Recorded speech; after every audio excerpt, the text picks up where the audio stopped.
So yeah, it doesn't look like we're, obviously we're not going to be coming back this semester to full. It'll probably be in the fall or the summer that we really start to have in-person classes at a high level. But one of the things that you should expect, right, is as we're getting vaccinations, right, that I'm going to be on campus more. They want me to be on campus more because the whole purpose was to have an opportunity for you to have an in-person class this semester. So I don't have I think I could just bring the grades up. But we still have this sort of bifurcated class. Um, I think now I have 10 people with an A out of 25, so a good portion of the class has an A. I only had one person turn in the paper, and of course, the first few people who turn in the paper always have done more than enough to get an A in that paper, right? The students who are always turning things early. So based on the rubric and what I got from those students, it's clear to them what was expected. I didn't have any surprises. There's one more quiz, and then, so just to be clear, and I'll put this in the announcements later, because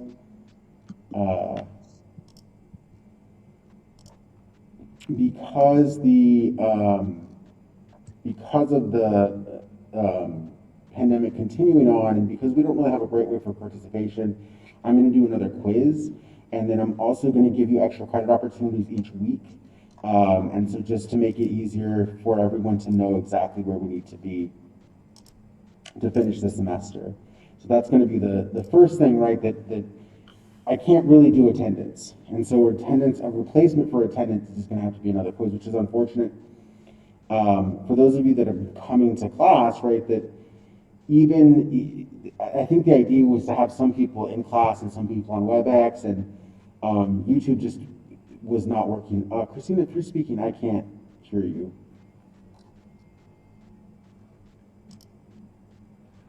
Hold on.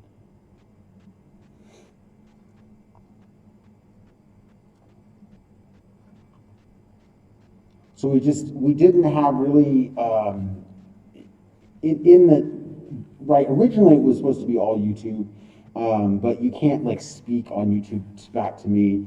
And also the university wanted me to have something more private, because the YouTube isn't sort of restricted to this class. As I learned last semester, I'd have people when I was streaming on YouTube, they would just sort of jump in and they weren't in the class, or they were, and they would say things, inappropriate things. So this was supposed to be the way to do it. And then I was going to do YouTube at the same time, and apparently computers hate that. Like the computers in these rooms hate that, right? You can't stream to two different things at one time. It just will not work. And so with WebEx, right, there was supposed to be some people in the classroom, this was in WebEx, and there was supposed to be sort of dialogue and questions. And we didn't have that. And that's not, that's not a comment on you or anything like that. That's just the point that we didn't have an opportunity for a dialogue. And I was encouraged to add a participation aspect to this course, right? Well, great, add participation, and you're not here, right? You're watching the video later, you're socially distancing, you're being responsible at times by not coming in, right? If you don't feel well. So I have to add that 5% back in. As you know, my quizzes, you can always take them as many times as you need, right? There's sort of more review, but that's not the aspect.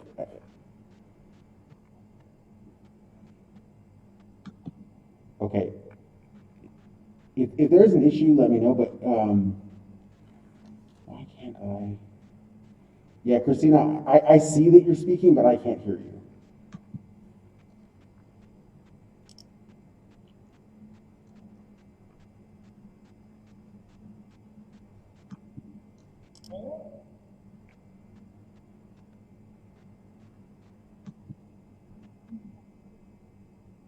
Huh. Just your cover. I know that's what I said.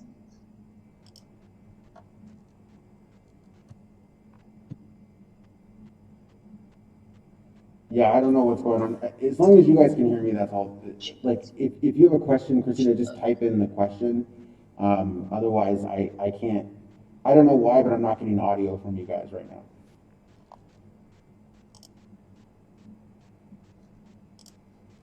Okay, so that's just an explanation, right? In about 4 weeks, we're going to get into May, right? We're going to be finishing the course. The final exam right now is just going to be a slightly larger exam. It's going to have a few questions from each section, so it is a bit cumulative, but there shouldn't be things that we didn't cover over and over. And right, originally I wanted something that was more interactive, and right, we had planned for a lot of things this semester, and just it didn't right really come to fruition, right? That there were significant delays, right? And we kind of knew this was going to happen, but there was a hope that we could get vaccinations through and get sort of people in the classroom. Because ideally I would have an in-classroom final that was a little more informal, and that got people engaged in the material so that you don't just have the lectures. Because what's very obvious is that normally if you were in my class, there would be more of a dialogue, a discussion, and more of a critical analysis that would benefit you as non-majors and as political science majors. Whereas now I'm just lecturing the material, and you probably won't, we know that most of you will not remember, unless you're a political science major, you won't remember most of this material. So I'm really trying to engage in critical analysis skills as much as possible. And so the final is going to have to adjust a little bit because of that. All right, And so not this class, but my other one, we're doing like the student presentations, where you have to like teach the lesson on something. But I'm doing Palestinian nationalism, and okay, here's the list of required readings that these are the books he okay, told us to get. Christina, I can hear you, just so you know.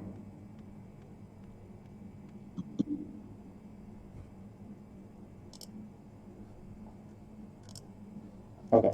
Sorry, I don't mean to call anyone out. I just, I can't tell if you're, obviously you're not trying to talk to me. So let's get into the lecture.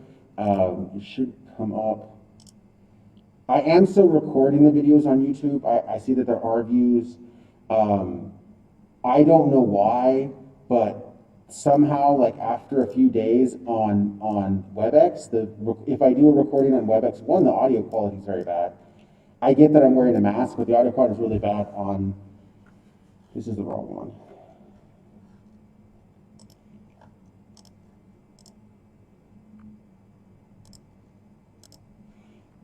But also after a day or two, um, there we go.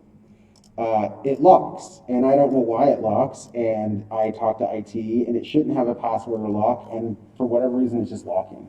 So the WebEx recordings aren't great. The YouTube recordings, at least you can watch them. You don't have to worry about making sure you can watch them. They're available. The computer crashed last Friday, and whenever this computer closes, it deletes anything that's like not permanent. So I will re-record the first section of last Friday's just to make sure we're all on the same page. And I'm going to put up a couple more videos just explaining each aspect, because I really want you to get some of these concepts that we've been discussing a lot. And then we actually have a modernization and dependency week. And as much as I want, we talked about modernization, so I want that to be the last part, because it's more of a bit of more review. And then Schwarsky, who's going to come up a lot, really does explain modernization pretty clearly. And then we have a dependency argument. But also I want to have more case studies. And if you notice in this week, right, we talked more about specific states and what they were doing, right? Much more on the historical concept, right? But we're still sort of building the state and understanding what it is. In the weeks that follow, we'll get more modern examples and case studies, and that'll hopefully give us a little more concrete understanding. I think this is where we left off. If it's not, and I'm sort of going over the wrong material, I looked at the order, I went over them and I watched the video, but we're going to go through this, and then I have two more, so we have a lot of material to cover. But if at any point you have a question, right, you can always send in the chat, you can always email me. I actually had a student ask for like a meeting, right, and we had a meeting, it was very productive. So, and it was like 9 p.m., so just, if you need to have a meeting with me, right, make sure that I'm available a lot. You just have to coordinate in a way that I can prepare, right? All right, so let me make sure. There we go. Okay.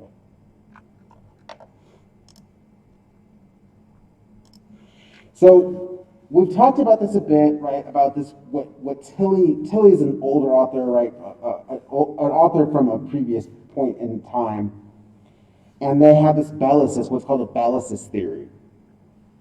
And I don't actually remember that it's a Bellicist theory. That term is not important.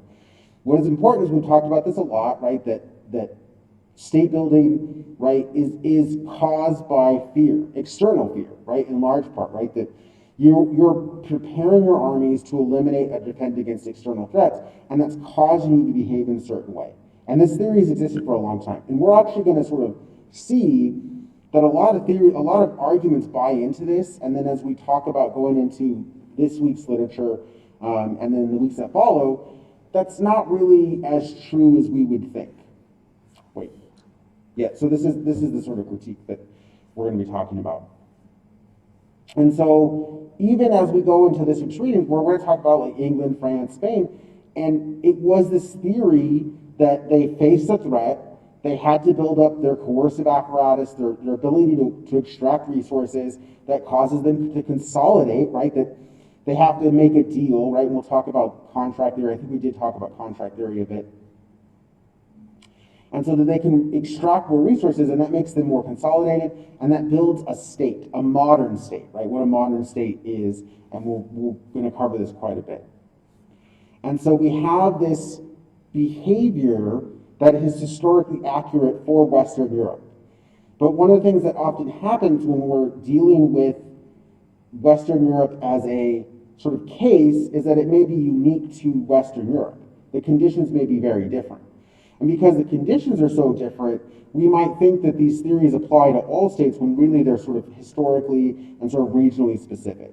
And when we talk about the next article, we'll see, right, there are a lot of very historically unique things, right? The difference between cavalry and castles and sort of this feudal or medieval time period, medieval time, is very different than state building when you don't have that, right? And they talk about that this form, this Bellicist theory, may have only applied in sort of the pre-industrial era and doesn't really apply anymore. And so there's some people still hold to this, right, that you need an external threat for cohesion, right, for solidarity. And we know that there is more solidarity when you have an external threat, right? We've seen this in the 21st century, right? After 9/11, right, the American identity sort of consolidated and said, okay, we're all Americans because we have this external threat. Now, one of the things that people will point out is the external threat was considered a certain type of person who also lived in the United States. And we've seen this a lot, right? And today, right, we're seeing, right, in multiple places, not just in the United States, but in Western Europe, sort of a fear of Asian Americans, a hatred for Asian Americans. It's been around for a long time, but for a very different reason, right? This sort of false belief that Asians are the cause of COVID, right? When that's not really true. Or especially Asian Americans who have no connection to sort of the sort of to the Chinese population, right? So when you have these things still existing, right, when you still see identity forming around an external threat, it's easy to believe that this Bellicist theory, that Tilly is still right. What we see is there might be a flaw in the logic, right? One is that you don't see a lot of external threats in the 20th century. So after World War II, you see this problem where you don't have states constantly at risk of being conquered, right? If you're in sub-Saharan Africa, if you're in Latin America, even if you're in the Middle East, there isn't a lot of territory changing hands, right? Territory isn't shifting, smaller states aren't being absorbed. That's less likely, and you have these large powers that are enforcing borders. Because if you're a great power, if you're the United States, if you're the Soviet Union, if you're France and England in pre-20th century, you want static borders. You want to know where the borders are so that you can have rules and systems in place. And so as time moves on, the threat of your state being destroyed or being taken over is decreased. Right? There's just not as much value to it. There are now norms about taking territory, right? Martha Fenimore wrote a book called The Purpose of Intervention, right? Where she's like, we don't need to take over territory. If I want to take resources from you, I just set up a trade deal, right? I can get you to sell me those things at a decreased cost if I'm a powerful state. I can leverage my power to get a better trade deal. So these things change. The next part is we talked about this between when you have a systemic argument or a path dependent argument, we have to follow this path, and then agency, right? Agency is this term where states, individuals, right, whatever your unit of analysis is, those actors are doing things, right? States don't just follow time, they behave, right? And they pick up their own behaviors. And so states naturally want to have more extractive capacity. If you're Turkey, if you're, Germany, if you're Spain, you want to collect more in taxes because the more that you can collect in taxes and rents, right, the more that you can do as a state, right? Extractive capacity is something that every state wants. They want to be able to take on more income, right? More revenue means you can do more things. Even if you're autocratic, you want more revenue because it allows you to do the things that you want to do, right? And if you're democratic, you really need to find unique ways to bring in revenue, right, to generate better extractive capacity because your voters may not want taxation. You might have this deal where the voters don't want to give you the taxes that you need to perform services. So you're always trying to increase extractive capacity. You don't really need an external threat to push you in that direction, right? We all want to make more money. We don't need some reason that we need to make more money. We just want to make more money. And then, right, that based on the examples, right, I'm using the American example, but we also see this in other states as well, right? Obviously in other states, right? You never have a unified domestic sphere, right? South Korea is very homogenous, right? It doesn't have a bunch of different diverse groups, right? There isn't different ethnicities, right? There are some religious differences, but religion in East Asia behaves differently than religion in Western Europe and Western states, right? That you don't have this conflict of religions that you see in other places. You do, but not at the same level. So you always have this political split, and then as we know, we talked about today, right, you have this political split, no matter where you're at, right? Even after 9/11, even in India after they had terrorist attacks, even in the UK, you still had these political splits. The parties didn't unify, right? They came under a single purpose of defense, but then they immediately went back to their partisan beliefs. So you see that. And then historically, landing on elites are never going to be in line with the merchants, right? If you own land, you want a very different behavior than if you are part of a merchant or a trade guild. Your behaviors aren't. So this idea that we all come together, it's a singular moment that we come together. But then we immediately resort to partisanship, tribalism, putting our groups ahead, right? Opportunistic behavior. So this is a problem for this Bellicist theory, is that all of these things exist, and in history we see them all. And so if there's this problem, then we have to look at this, is the Bellicist theory an artifact? Is it something that just existed in Western Europe during that time period? Or is this a theory that still holds? So we already talked about this, I'm not going to spend a lot of time on it, right? After World War II, borders get set, right? Territory becomes less valuable. I don't need to control the territory, I can just buy the goods. Or better yet, I can get you to produce the goods and then just give them to me for some rent, right? That I'll bring my company in and pull the oil out, and I just have to give you a certain amount of the profits that I'm making, right? It's very easy to get resources out as technology develops. So you don't need to control that territory. International law, right? International shipping lanes make it easier, right, for us to extract wealth and goods out of certain areas. So you don't really need to own the land, right? The labor can move, the resources can move, right? We saw today, right, one of the news stories of this week, right, was that there was a blocked canal, right? And okay, why is it so important as a blocked canal? Because there's so much traffic of goods and services, right? That the goods are following it, so these container ships are coming through at such a speed, right, that just having a day or two blocked made it incredibly painful for the economies that were impacted, right? And we should see about a 5 to 10% price increase in some goods because of that single delay for about a week or two, right? It's going to have a short-term impact on our economy. And that's one ship blocking one canal. Now, the Suez Canal, the Panama Canal, these canals are very, very important because they have high traffic. But it makes the point clear that you don't need the land, you need the goods to move off of that land. And then, right, this idea in Latin America and Africa, right, of that borders just don't change, right? Now, you haven't, one, historically in Latin America, you have not had a state disappear due to conquest, right? Argentina, Costa Rica, Chile, these are not strong militaries, but they're protected by sort of US interests to hold state borders. Brazil has an economy and a military that it could expand, but it's not going to because it's a post World War II world, right? So Brazil has the power to expand. It could conquer other states in Latin America. It's not going to, it's not worth it, and the United States and other parts of the international community would stop that behavior, right? Maybe, right? But more than likely, it's just not worth it to Brazil to expand, right? You might have some border issues, but as far as like taking large parts of a territory or taking over a state, that's very rare. That's why it was so weird when Russia took over the Crimea that was part of the Ukraine, right? Because there was this respect for borders that existed. There's so much respect for borders that in Africa, even if those borders aren't working, right, they're respected. And there's an African Union, right, this sort of a version of NATO or a version of the European Union with looser rules and no customs agreement, right? They don't have free exchange of goods, right? It's not a free trade agreement.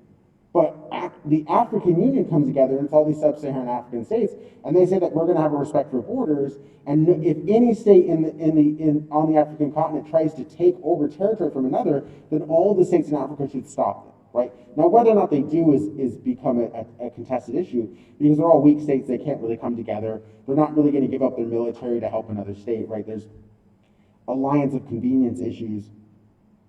But it's clear that in a lot of parts of the world, right, it's just not worth it to take territory and change borders.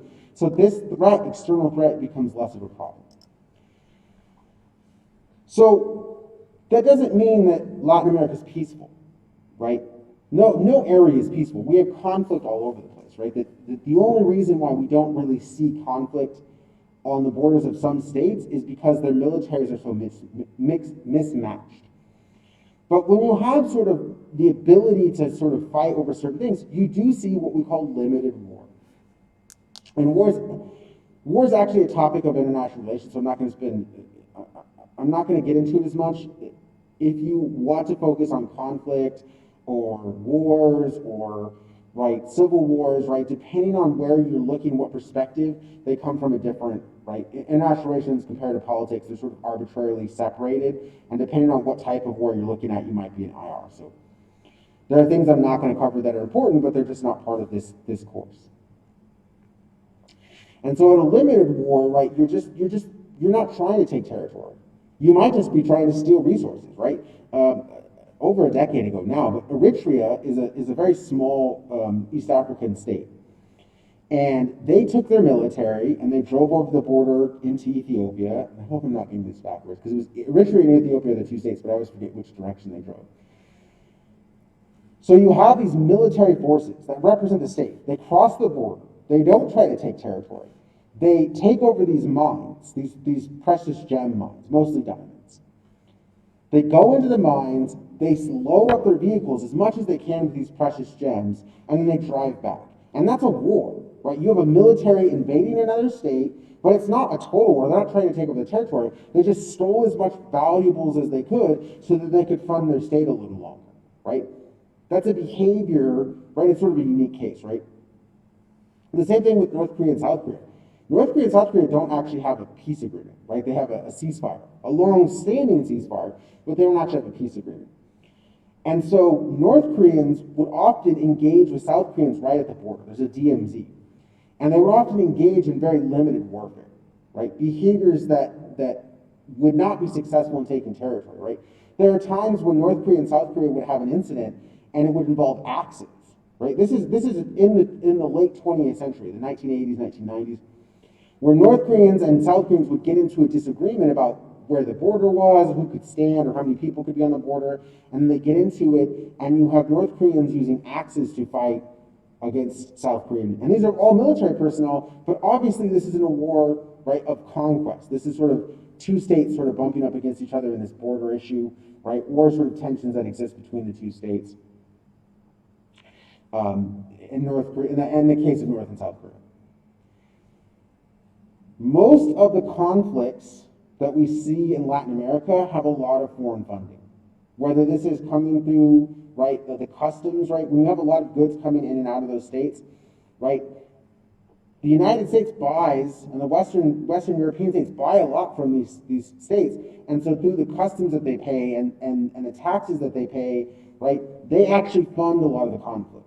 One of the things that's very unique about modern subnational warfare, when it's not like a state issue, when it's a small issue, is that a lot of these rebel groups and a lot of these wars are funded by illicit funds that are coming from the US and Western Europe, right? The primary purchasers of drugs and illegal like goods that have been stolen from a state, right? If we look at Iraq as a case.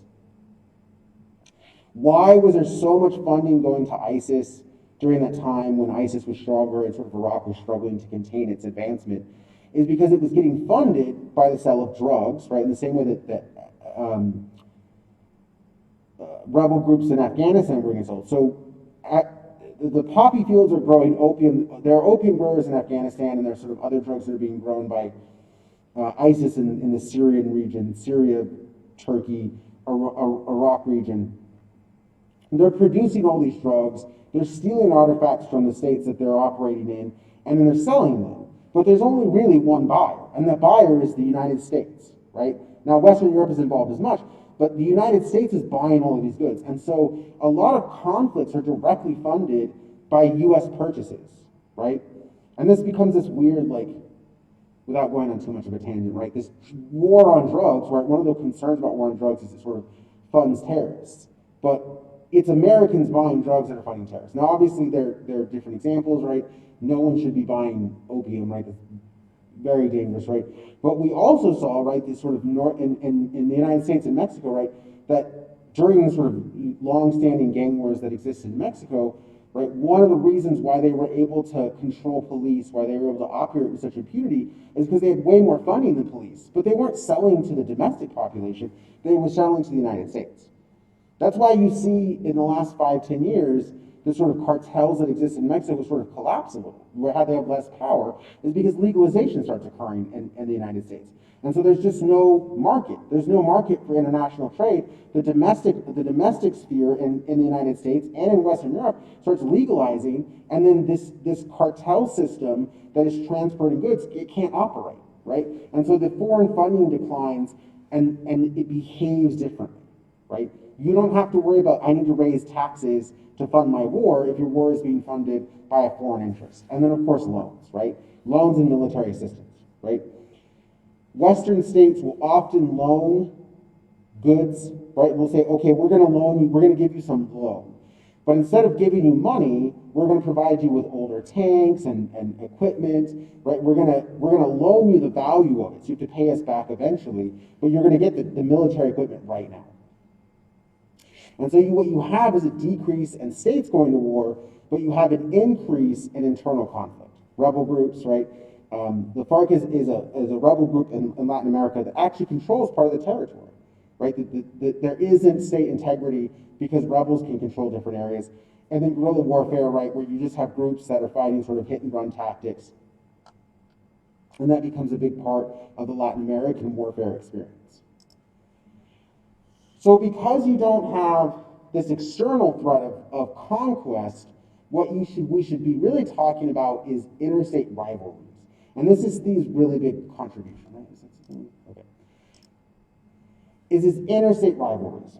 And the big part about interstate rivalries is that you don't actually have to go to war. It's more about whether or not you can demonstrate that you're stronger.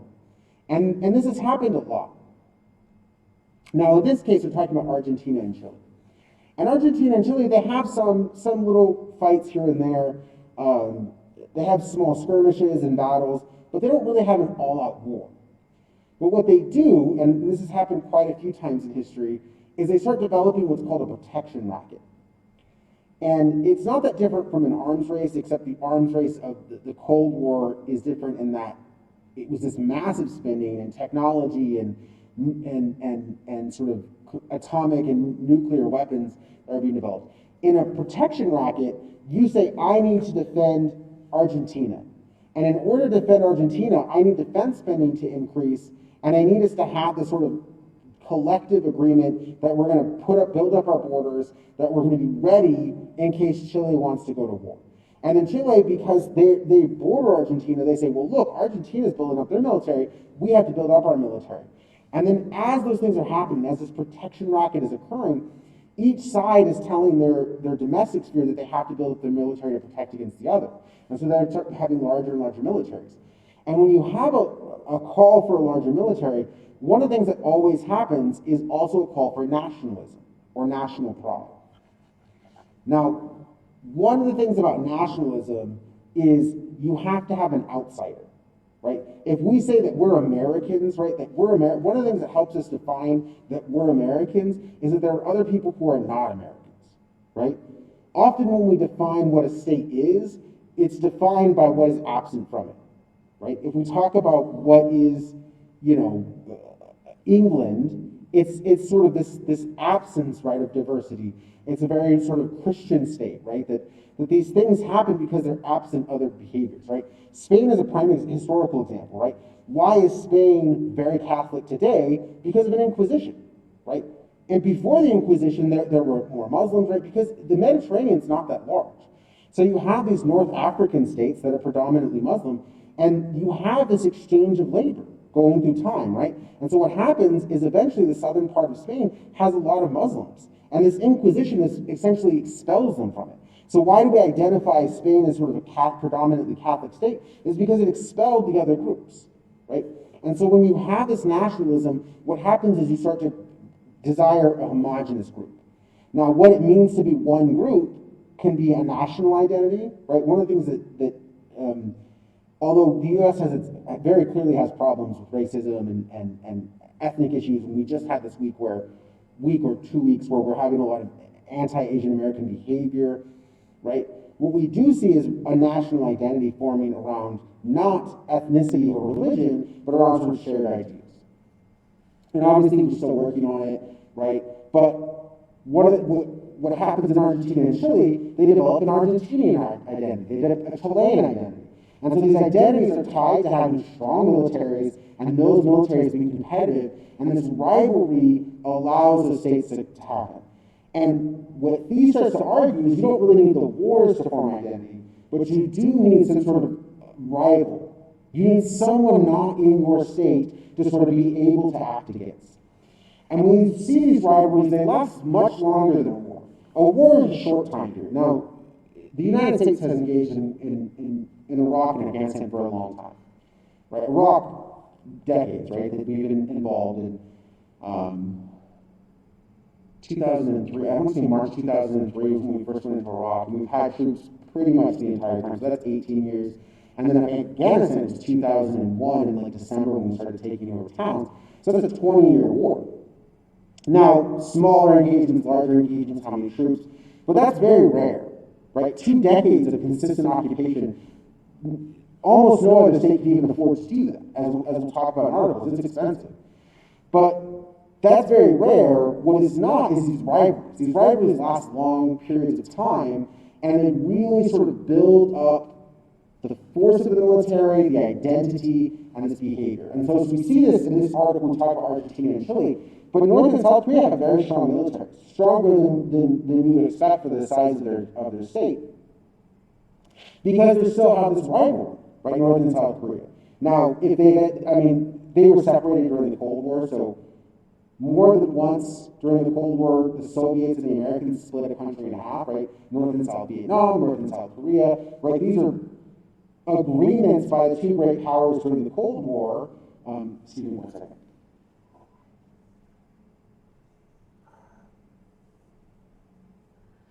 These were agreements during the Cold War for these great powers to split these states up.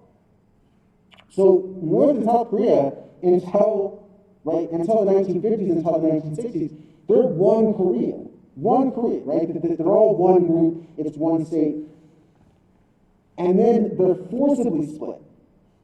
And this entire time, right, these rivalries have existed, right, just because of that military aspect. We can't share that they're different ethnicity because they're all Korean. Religion doesn't have the same impact. Now, South Korea has become more Christian over time, and North Korea is not, but that has more to do with Western influence, not a difference in identity. They still share a lot of identity and behaviors and families, right? That one of the things that the families were sort of split in half, they're still sort of connected. And so this rivalry is really driven by a military experience. And we see this right at the DMZ, they march and they show signs of power. Right, North Koreans have a giant flag they wave. Right, this is clearly a military rivalry sort of building up these two identities. And then in the late 20th century, we see the same thing with Iraq and Iran. And one of the things that is very unique about Iraq and Iran is that you do have a Sunni and a Shiite population, right? The Shiite population in Iran and the Sunni population in Iraq. But what we have noticed, what researchers have talked about, is that often Iran and Iraq are not fighting over ethnic religious differences, right? What will happen a lot of times is that Iraq and Iran will have a military, and in order to sustain and keep that military going and to gain support, right? If Saddam Hussein wants to stay in power, he needs an enemy to say, yes, I'm spending a lot, but I'm spending a lot to protect you from Iran, right? The Saddam Hussein regime that sort of becomes a target, or that doesn't, that ends in 2003 when the United States invades. Right? But this was a very useful tactic that states can build their extractive capacity by saying, look at this enemy, look at this person, we're not at war now, but we need to be ready. Right? And so rivalries really become a huge part of this. So when we look at the international system, after World War II, right? We're talking about post World War II. And sort of post-Cold War, right? Because a lot of this is, yes, we have a change in World War II where everyone's part of the nation, everyone's a citizen of some state, right? That borders are going to be respected. But after the Cold War, there's no competition, right? There's no Soviets to sort of target, right? And so you have this sort of cooperative era, right? And so the rules get very clear about intervention. And the international system can intervene. When it serves their interest, they can intervene in interstate conflicts, right? If they want to step in. So if you're a weaker state, a smaller state, right? If you're, Iraq or South Korea, and you're planning to go to war, right? The international system might say, no, don't do that. I don't want you to do that. It doesn't serve my interests. And I'm going to stop you from doing that. And the powers that exist, right, between 50 and 90, right, that the United States is really the most powerful state. Hegemons and polls, that's a language for another time. But right now, you have some, right, these Black Knights, Russia and China sort of counterbalancing, but they're still not nearly as powerful as the U.S., right? So you still have this international community. They're going to intervene if a conflict occurs that's between states. They're not going to intervene if it's a subnational conflict. Within the interstate means within the state. If it's an ethnic conflict, if there's rebel groups, if there's a separatist movement, these are called domestic issues, and the international community doesn't want to intervene because they want to give the domestic sphere its own sovereignty, right? That your domestic sphere is yours, right? You handle your state, and I'll handle my state, and as long as it's not over state lines, then we should be hands off, right? And this becomes the new norm, right? That you can't have an interstate war, but you can have civil wars and ethnic issues. And we're looking at Myanmar right now, right? Myanmar right now is possibly having a genocide, right? Now, whether or not it's a genocide or ethnic conflict, right, the language of it, we won't really know for a while. But right now, Myanmar is having an issue, and it's unlikely that there'll be intervention from the international community, right? Because it's subnational, it's within their domestic sphere. And so, because conflict is no longer an accepted behavior, conflict over territory is no longer accepted, we're going to see different behavior, and we're going to start focusing on internal threats, right? I'm not worried about being conquered by other states, so I need to control my internal sphere. I need to make sure rebel groups and other elites don't take over power from me. And this changes our behavior, and it means we can use rivalries to build up a state, but we can't use external threats to build up a state. And it's a distinction that these makes. All right. So, sharing.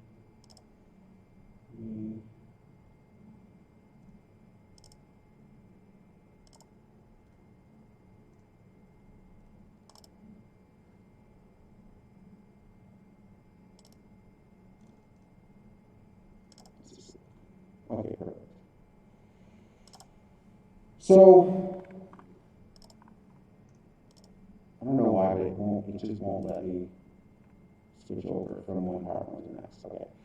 So now, um, we're talking about, right, we're sort of going back a little bit and talking about this historically. And hopefully this article is a little easier to read. I thought about pulling it out, but it should be easier to read. It doesn't have the breaks. It's not as methodologically heavy. And it really explains in greater detail about why we have this fallacious theory, why we think that history is nations being born out of external threats, and how that behavior works. And so, right, we already talked about this, right? This is a review from other articles, but in the 1400s you have all these small kingdoms, right? That technology and behaviors and all of the economics, they don't allow for larger states, right? This just isn't a thing that can happen. But over time, right, when you start to have a little more organization, agriculture production starts to be more capable. So you're not just growing enough crops to feed yourself. Now you're growing enough crops that you can feed yourself and make some money off of it. Then you start to have reasons to consolidate, right? If we look at historically, one of the things is that England and Spain, they really gain their power off the value of wool and sheep, right? These products start to have value, right? The birth of textiles begins, right? The people aren't just they're not just making clothes for themselves, now they're producing a lot of wool, and then clothing becomes a commodity, right? Or the resources that make clothing, like wool, become a commodity. And you can save this, right? It has long shelf life, it can be shipped further, right? Fruits and other agricultural products, they can't go very far because it takes time to get there. So when you have a product that has a longer shelf life, then all of a sudden you start having change in behavior. You can have a larger state. And as the states grow in size, they want to consolidate power. So you want to start taking these small kingdoms and collecting them into one bigger unit. And that's historical shift happens. Historical shift happens. Now, when we talk about this, remember that when we say a state, and I'm going to repeat this several times, they really only do two things. They collect taxes or revenue when we include rents in this conversation, and they perform services, right? It's a very simple, when we're talking about the state, right? Now, the simplest definition, obviously, just a territory, right, with a border, but a state is taking in revenue and spending that revenue, right? In the simplest of terms, right? Maybe even an oversimplification, but when you're doing those things, right, we can look at a state's development and how well it collects revenue, right? Because how it spends the revenue has a lot of other factors. But we see this behavior. So Bean makes this argument that there's a link between taking in money and warfare. And so the main argument here, right, is that you have changes in warfare over time. The technology changes, the states consolidate, and you have an increase in extractive capacity over time. You can collect more resources. The tax collection starts to become more efficient. They start to create better systems for customs agents, right? That now anything that goes from one state to another state will go through customs, right? It's very difficult to avoid customs, right? But this is something that is being built up very, very slowly, right? And remember that the biggest reason why this is effective, even though borders are very porous, there's only so many places a ship can go, right? A ship can't land anywhere, right? And even today, right, these large container ships, they're processing most of the goods. And so it's very easy to see trade because it has to happen through very large vehicles. And so because we can watch them and sort of monitor them, trade becomes very easy to control and very easy to tax because we can follow where everything is going, even before the modern technology allows such high surveillance. And so then we start to ask questions about, okay, Bean is saying that these two are connected, right? That extractive capacity, taxation, and warfare are connected. Well, which ones comes? What's the order? What's the chronology of this, right? How does it happen? So one of the things that we have to talk about that in comparative politics is often when we talk about the state, we compare it to a firm, a company, right? A firm as in like a corporation. And in I want to say in the 1930s, you have a few authors, and they come up with this idea, right? And we've actually talked about this and this economy of scale. And so as you increase the size of a state, it will increase in its area, the area being those like square kilometers, right? How large is your state is a matter of area.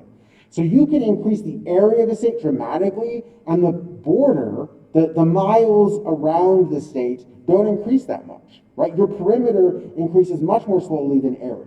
And that's just simple math, right? That a 10 by 10 a 10 by 10 has 10 square units, right? 10 square miles, but it has, 40 miles of border, right? If we increase that, right, to 100 unit, right, then we have 100 square miles, but we only have a 400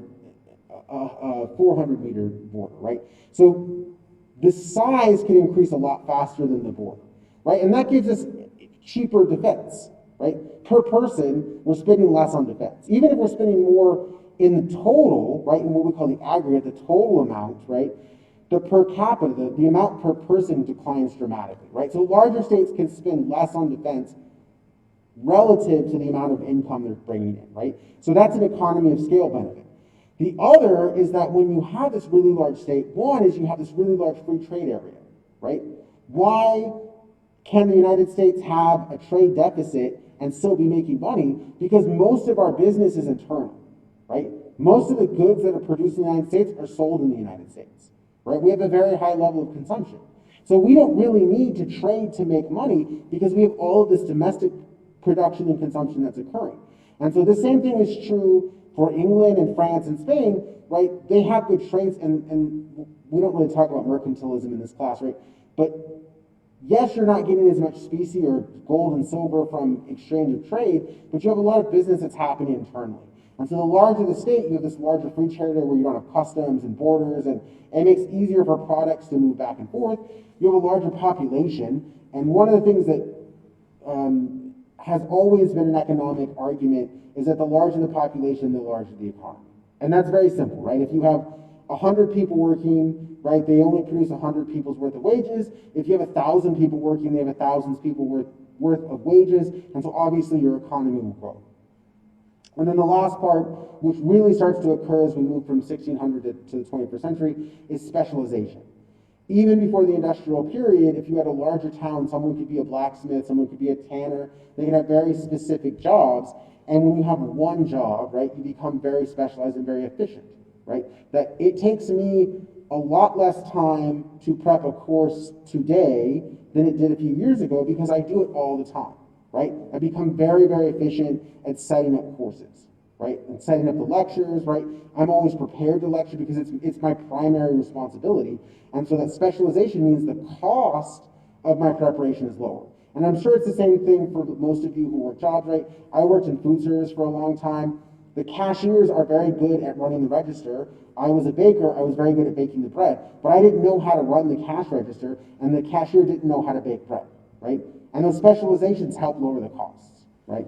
And this only becomes more and more important as we go through the industrial era. And then, of course, when we have the information era, right, when technology, advanced technology like computers, right, and the internet take over, then specialization really matters because the skill sets become very, very unique.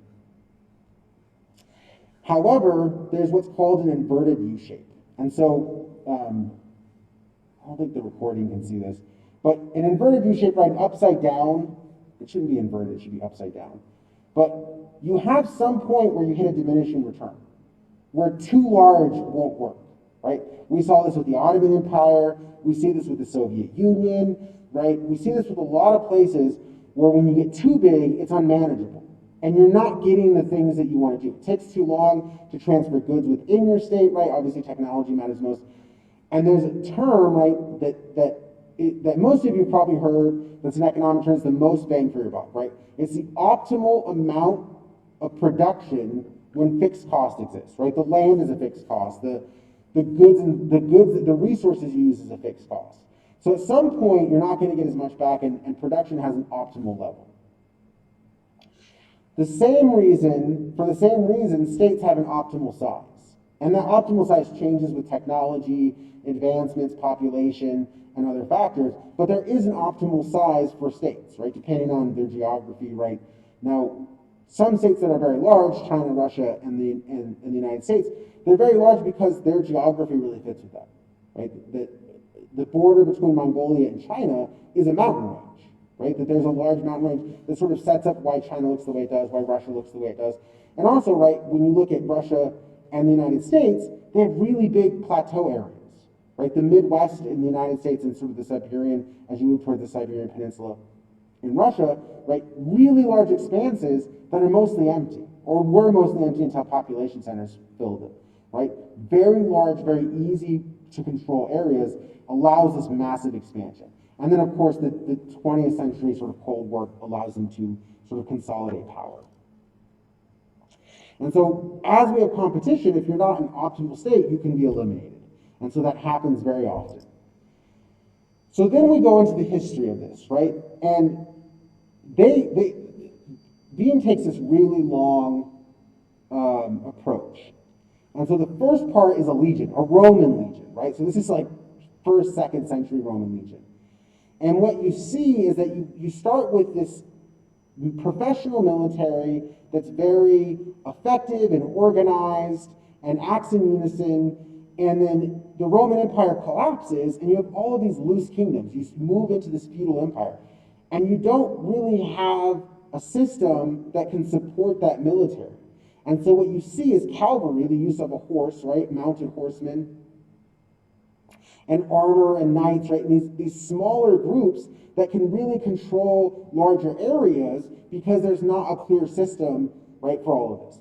And then eventually, right, you have the long spearmen, the cannon, all of that, as the system changes, right? So we're not talking about, okay, did technology change, right? Long spears, right, pikemen, or whatever the terminology that you want to use, when they have a long spear, that's not a new technology, right? They knew that if they sort of organized with long spears.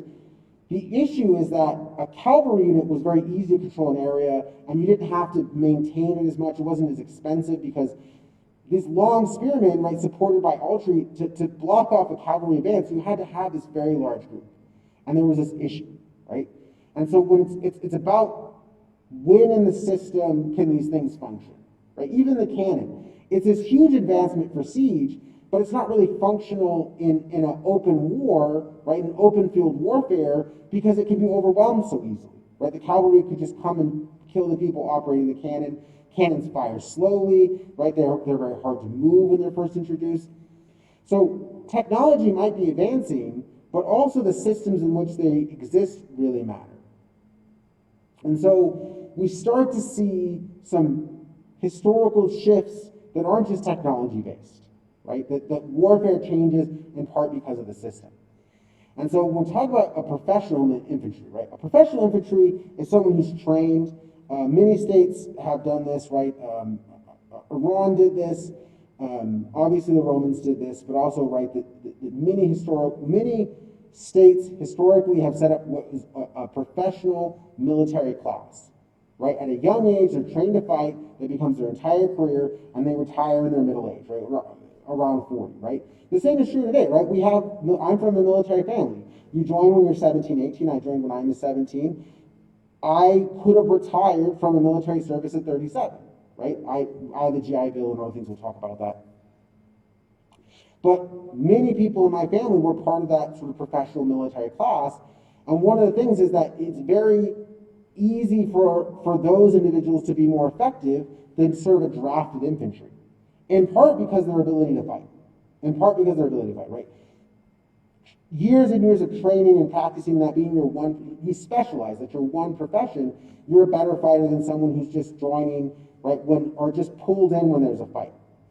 The other thing is willingness to fight, right? A professional military class has more honor on the line, right? If they perform poorly, their entire class performs poorly, right? Their entire group performs poorly.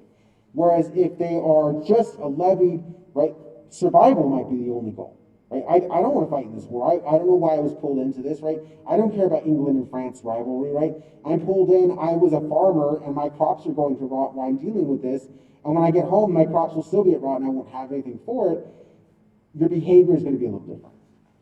So then we go back to this economy of scale issue, right?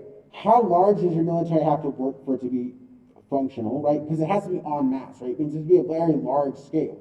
If infantry is going to be cavalry, it has to be a large scale organized system and have to act in unison, right? The Roman legion, their huge advantage was not that they were they were sort of always soldiers. It was that they always acted as a single unit, right? Shields together, spears up, right? Behavior, one single unit, right? The sort of Roman phalanx, the strength of it was that they moved together, they held together, right? And so that gave them an advantage over levy groups, which acted sort of more chaotically. So the feudal system, right, is demarked by a very different behavior. Castles, knights, right, not clear markets, right, that you don't have a great way to sort of control large territory. And because of the castles, defense is much easier than offense, right? It's very hard to get a castle.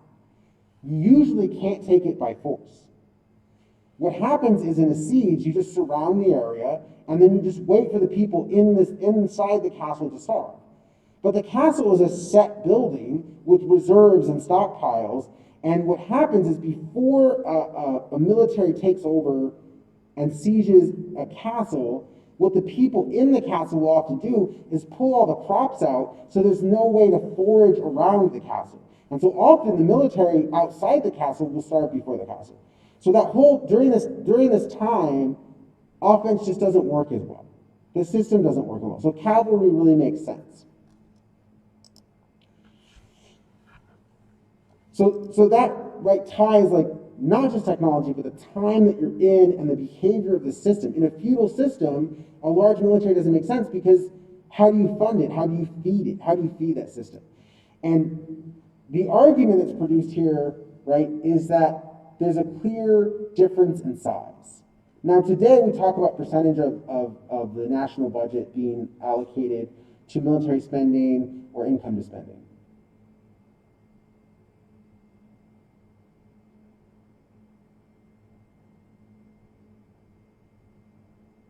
No, the sessions shouldn't end by themselves. I know it says like 9:25, but it shouldn't end. I don't think we ever end at 9:25. We will stop in a little bit and take a break. We'll just I don't know why it should be 9:45, but it shouldn't end. And if it does end, then we'll come back later. Yeah. Thank you. I appreciate it. Yeah. Technology has not been my friend this year, so I appreciate the question. So when we're looking at army size calculations, we're not looking at budget pre-1600s because there is no records. There's no records. So I hate it when it does this. It autocorrects every time I type. Sorry, every time I type ratio, it thinks I'm saying ration. Okay. So what we can look at is how large is the military and how large is the population in the 1500s and 1600s.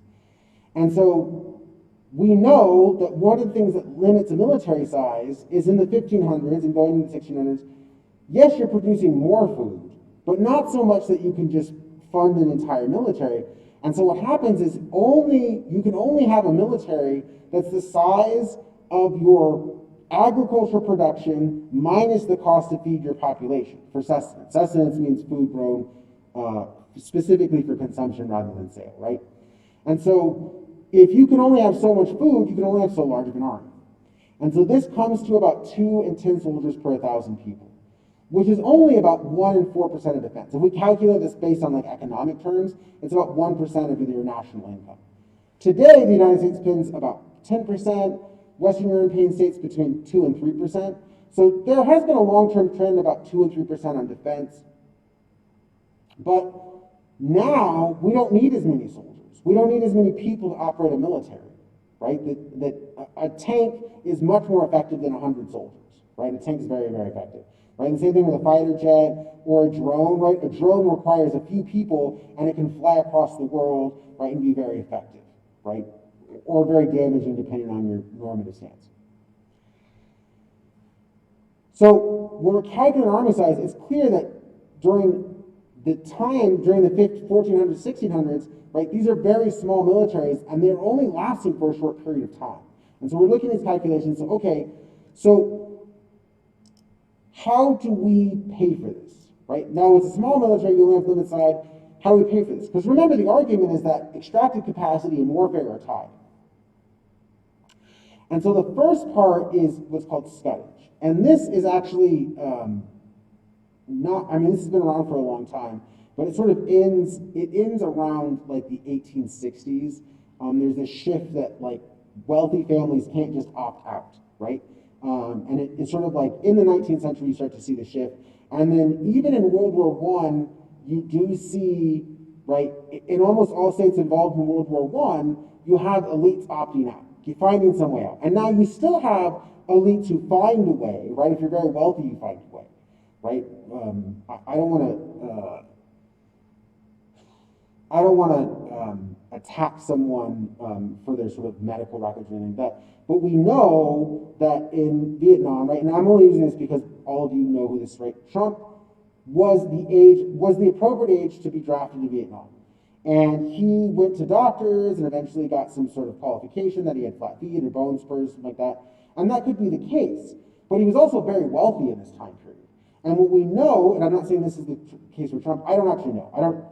I'm not trying to say one way or the other. I don't really know his medical history clearly enough, and I don't really know his personal history well enough. But we do know that he's an example of a wealthy individual who seemingly found, through his wealth, a way not to be drafted. And so this still exists, but it's much more subtle and it's much harder, right? Because World War II shifts where the rules change, where everyone has to go, right? Everyone has to go, everyone's going to fight this war, drafts are just going to be part of the issue. So between 1400s and going into the late 20th century, you see this behavior of what's called scuttage. And it's sort of cash payments or sort of wealth advantages that are being used instead of military service. Instead of me serving in the war, I'm going to give $1,000 to the war effort, $10,000 to the war effort, right? And that'll let me out, right? And obviously that doesn't, right, you have to be wealthy or an elite to be in that position, but it has existed for 600 years. Now, almost all militaries, except for a few places like South Korea, Israel, and Italy, right? Almost all places have gone to pure volunteer military, so that has shifted quite a bit. But this practice existed for a long time. Now, why would you have this practice? Because yes, you need soldiers, but more than you need soldiers, you need wealth. You need money to execute a war, right? And so you're more than willing to say, yeah, if you pay me a certain amount of money, your sons don't have to go to war, right? And remember, primarily sons, you do have females fighting in every war in history, but primarily sons being sent off to war and families trying to avoid that, right? Not in a normative sense, just that people don't want to do that.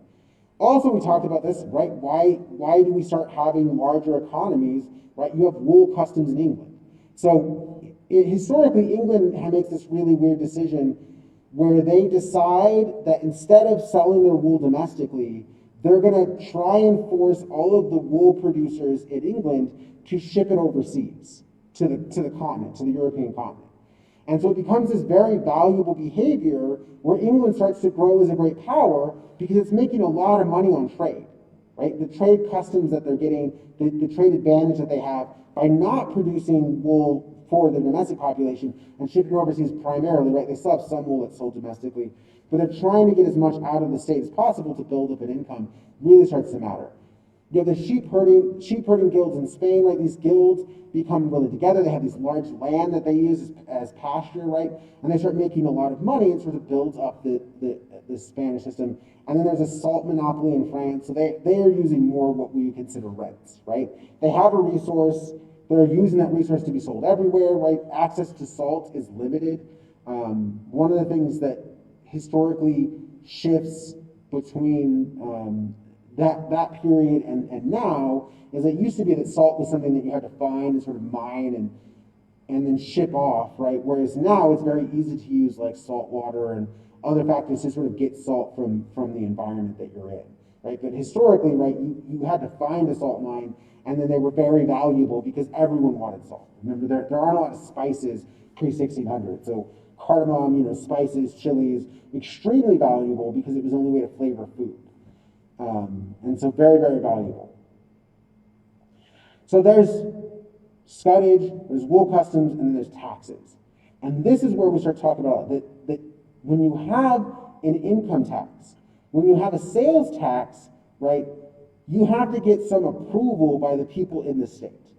And this becomes the huge difference between Spain and England, and France as well, right? That England becomes a unique case. Because Spain and France, they have a little more authoritarian governments. They say, we're going to start taxing your elites. Now, England historically has been given a power over the centuries to its elites in order to get taxation.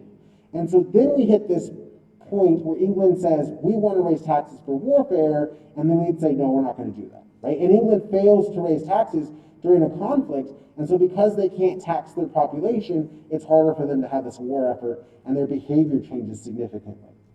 Now, by the 1800s, they've switched to colonization, and the colonies don't have a say over taxation, and so that's how you get the Great Empire. The Great English Empire comes about because it's not domestic population. So we talked about revenue, right, bringing the money in. So what are the expenses? So one is that you start to see taxes stabilize, right? If England can't pass taxes whenever it wants to make the taxes it has permanent. I always want to be able to collect my taxes. So instead of an emergency war tax, I want permanent taxes. And this causes the extractive capacity to sort of stabilize. And one of the things that we know is when you start to have permanent taxes, you start building institutions and infrastructure and tax collectors, you start building an entire bureaucracy, which consolidates power, right? If you're worried about emergency war taxes and you create permanent taxes, you have to build a system that collects those taxes, and that causes the state to come together in a consolidation. The other part is that wars were so expensive that often you would have payments, right? The wars were really costly, but then after a war, because you would borrow or you would spend money you didn't have, or you would say, oh, after the war, I'm going to pay you this, you would have debts to pay. And so between the debts they were paying and the debts that they were accruing during the current war, right? You have the previous war you're paying for and now the current war you're paying for. The England was spending 2/3 to 3/4 of its revenue on wars or debt, excuse me. So England's spending like 60, 70% of its entire national income just on warfare. That means it can't produce any other services because of how much money has been spent in warfare. France and Spain are running these same issues. And so they run into this system where they start saying, I can't fulfill other requirements because it's costing me so much to continue these wars. And so I need some changes in behavior. And so the first is mercenaries. So privateers, pirates, mercenaries, brigands, whatever the terminology you want to use. There's a new documentary on, it's not a documentary, it's sort of like a partial documentary, partial fiction. I think it's a reenactment, but it's a documentary, right, about pirates, right? And one of the things that they get really correct, right, is that why these pirates come about is because there's money to be made, right? That if I have a soldier, if I hire a soldier, I have to pay them every month.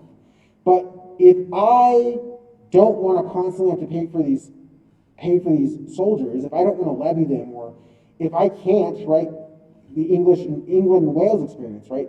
England is very close to Wales. So you could levy a military very quickly, fight very quickly, take over, and you're only having about 40 to 60 days where you have to have this big military built up. If you're trying to land on the continent, it takes you 40 days just to operate a fleet and get over to France or to Spain, wherever you're trying to go. So it's very, very costly to go farther away from your state to take territory. So instead, you say, okay, I'm not going to pay you week to week, month to month. I'm not going to give you a salary. But if you take over certain territory, you can keep the loot that you find in that area, right? These adventure bands, mercenaries, right? So I'm not going to pay you until after the war unless you do certain things. And most of what you're getting paid is that you're going to get paid when you're going to take that from the enemy, right? If you invade Spain on behalf of the English and you're a mercenary, you can keep what Spain has and that'll be your payment. We'll allow you to keep that. And the same thing for pirates, privateers, right? They weren't getting paid directly. They were allowed to keep most or a portion of what they were finding when they would go into warfare. Now, what we see is that as the war ends, in all cases, you have these mercenaries being told, okay, now you can't continue to do this for money. But their profession has become mercenary, right? Privateer, brigand, bandit, whatever, that's become their profession. So then as soon as the war ends, right, England, France, Spain, most other states, they had this immediate problem. Now the people that they used to be paying to rob their enemy is robbing them, right? They're robbing the domestic population. And so this becomes a problem. What do you do with people after a conflict, after a war? And so, okay, I have enough time. So really quick, this historical moment, right?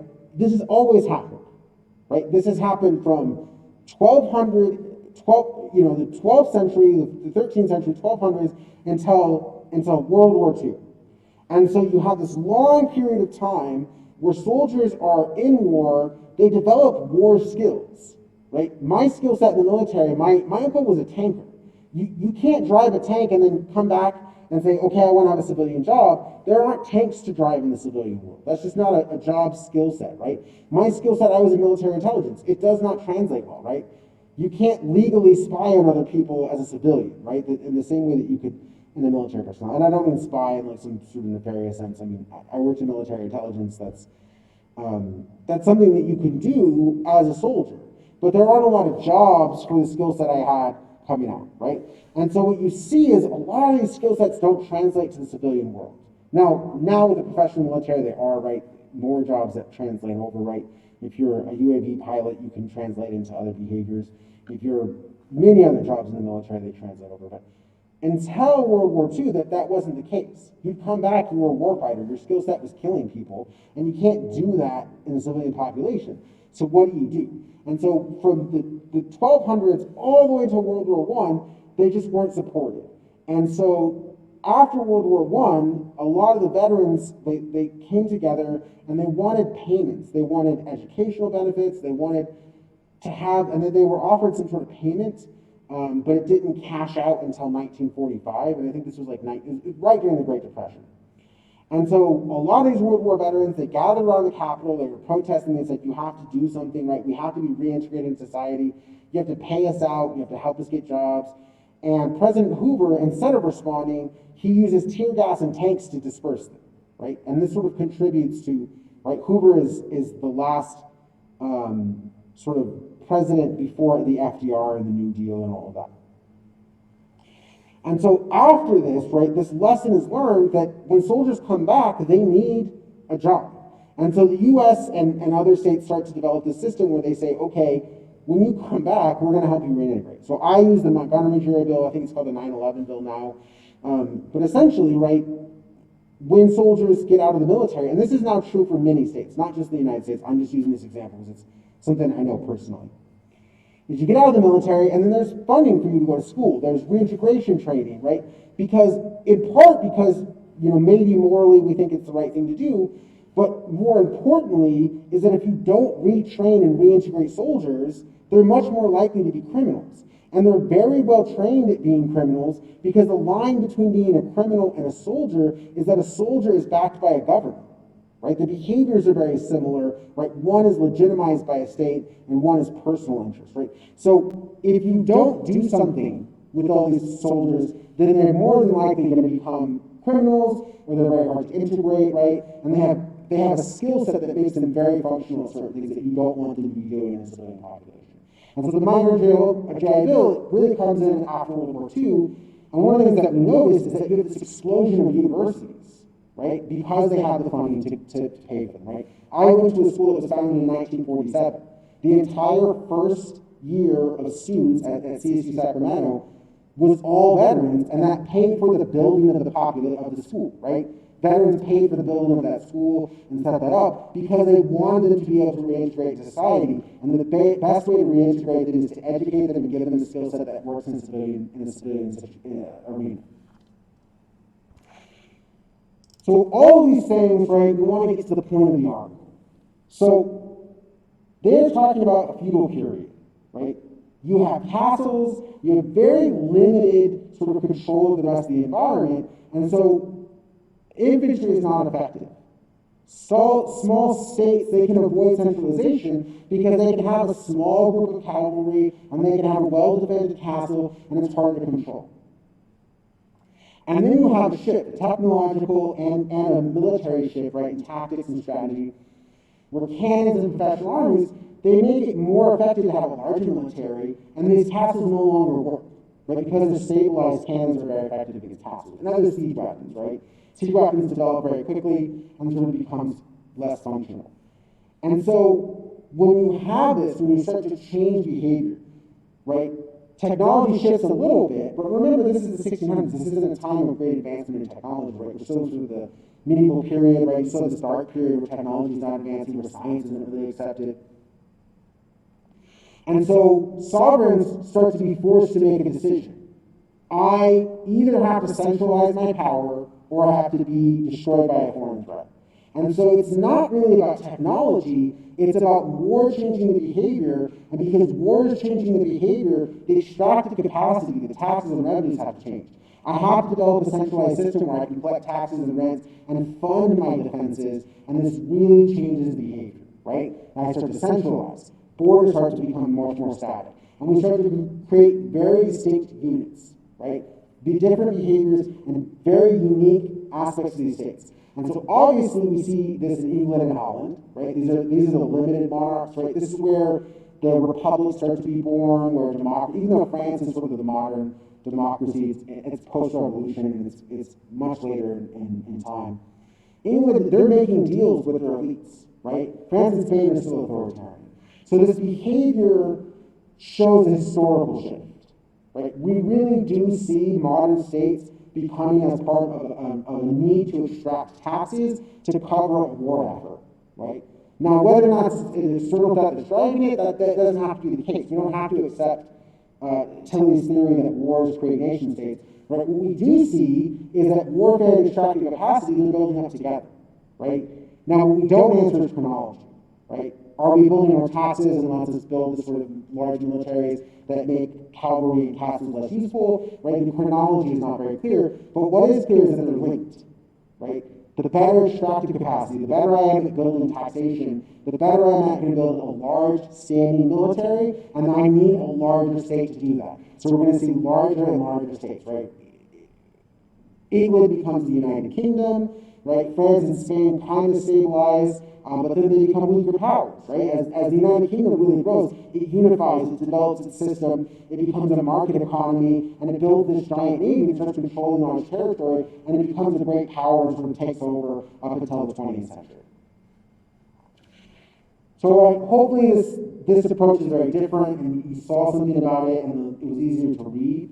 We're going to take a break until 10 o'clock. I'm going to open it a few minutes early, but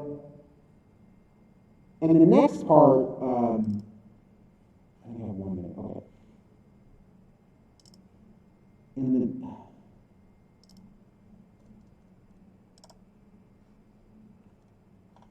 And in the next part, we're going to start talking about, okay, we know extractive capacity is tied to nation building, but does it matter if it's a democracy or an authoritarian regime?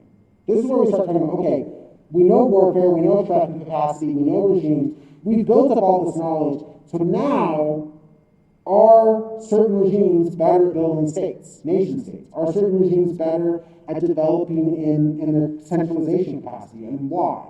Right, and this is going to be our transition into the regime aspect of this, and we're going to see the answers aren't nearly as clear or as well defined as the other part. All right, so take a break. I'm going to close this and try and post this recording just in case the computer crashes again, and then we will come back at 10 o'clock. Thank you.